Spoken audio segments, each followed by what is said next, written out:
John అనే వ్యక్తి సముద్రంలో తప్పిపోయినప్పుడు ఒక తీరం వద్ద మనుషులు ఉన్న చోటు గుర్తిస్తాడు.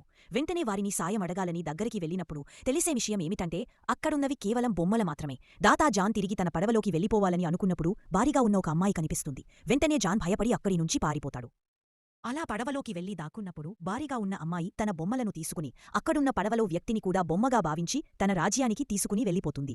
అలా రాజ్యానికి చేరుకున్న తరువాత తనతో పాటు తప్పించుకుని ఉన్న అమ్మాయి కూడా అక్కడే బందీగా ఉంటుంది. ఆ తర్వాత వారిని వేరువేరుగా బంధించి మొదటిగా జాన్ మీదకు ఒక మొసలిని విడిచిపెడతారు. అయితే జాన్ దాని నుంచి తప్పించుకోవడానికి ఎన్నో ప్రయత్నాలు చేస్తుంటాడు. కానీ ఏ ప్రయత్నం కూడా పనికిరాదు. మరోవైపు భారీగా ఉన్న లూసీ జాన్ గర్ల్ఫ్రెండ్ను ఒక బాస్కెట్లో పెట్టుకుని వస్తుంది. నిజానికి వారితో సరదాగా ఆడుకోవాలని లూసీ ఆలోచన.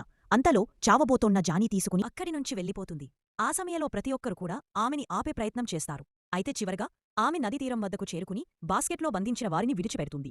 ఆ సమయంలో మహారాజు వాళ్లూ తప్పించుకోబోతున్న వారిమీద చాలా కోపంగా ఉంటాడు. తద్వారా ఒక బండరాయి తీసుకుని నదిలో వేస్తాడు. అయితే అదృష్టవశాత్తు వాళ్ళు తప్పించుకుని వెళ్ళిపోతారు. వీడియో లైక్ చేసి